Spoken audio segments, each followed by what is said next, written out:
Gabriel's body was falling apart. Fever burned in his blood. The plague had eaten through his strength, and every breath rattled like broken glass in his chest. His vision blurred, and at times he could barely tell if he was still alive. But even in this state, he forced himself forward. He had faced greed. He had faced envy. He had faced wrath and despair. Now there were only 2 circles left, and he knew the worst was waiting. Circle 5, despair. The black stone path ended suddenly at an enormous abyss. A pit that seemed to go on forever, darker than night. A cold wind rose from below, carrying whispers that wrapped around Gabriel like invisible chains. And then she appeared. A tall woman, her body made of drifting smoke, her eyes hollow and endless. She looked both terrifying and strangely gentle. Her voice was soft, almost like a mother's lullaby. Gabriel, your fight is over. You suffered enough. Step into the abyss. Let it all end. No more pain. No more sickness. Just peace. And in the darkness, Gabriel saw faces. His family. His mother smiling. His father reaching out his hand. Thomas laughing. They all called his name. His knees gave way. His body leaned forward. For the first time, Gabriel thought, maybe this is better. Maybe this is the end he deserves. But then, through all the whispers, through all the noise, came one voice. Thomas, don't stop. It was faint, desperate, but it was enough. Gabriel's eyes snapped open. He gritted his teeth, screamed, and forced himself to take a step. The abyss roared, but instead of falling, black stone rose to meet his foot. Another step, then another. Each step broke the illusion. The faces faded. The whispers cracked. The smoke woman screamed, her body twisting violently until she shattered into nothingness. The abyss was gone. Gabriel collapsed to his knees, coughing blood, his body barely holding on. But he had survived despair, and now only one circle remained. Circle 6.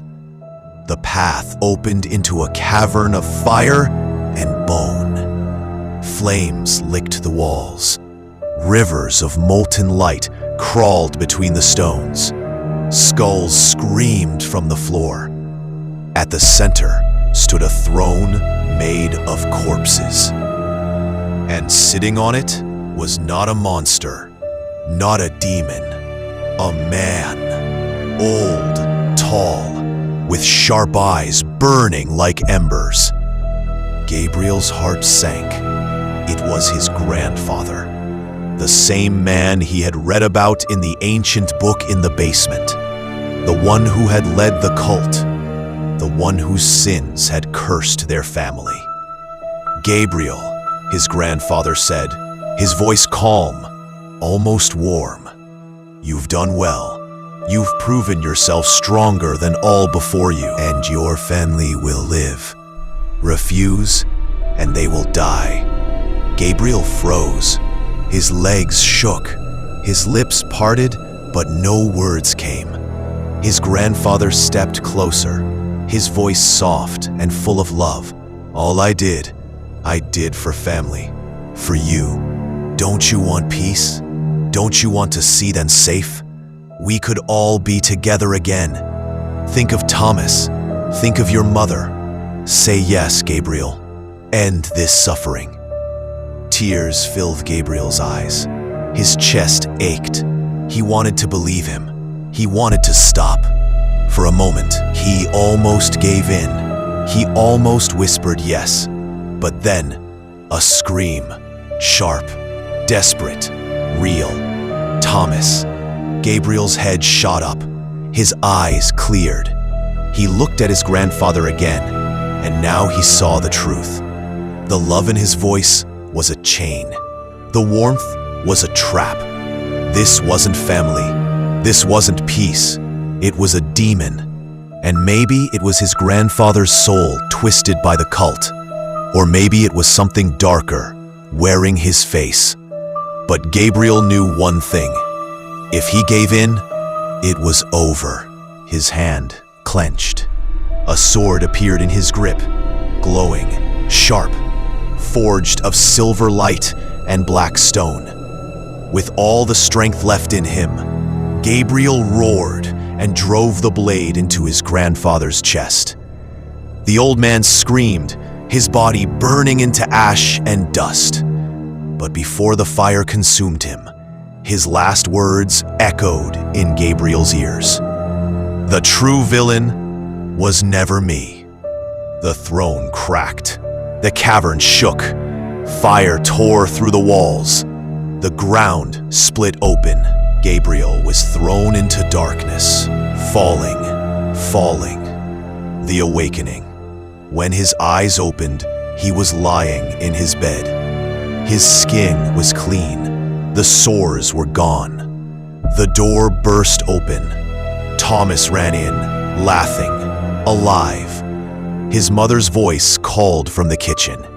His father's footsteps echoed in the hall. Everything was normal, as if none of it had ever happened. Gabriel sat still, silent. His hands trembled. His heart pounded. Because he knew. He knew what he had seen. He knew what he had fought. And his grandfather's final words clung to him like chains. The true villain was never me. The plague was gone. The fog had lifted. His family was safe. The nightmare was over. Or at least, that's what Gabriel told himself.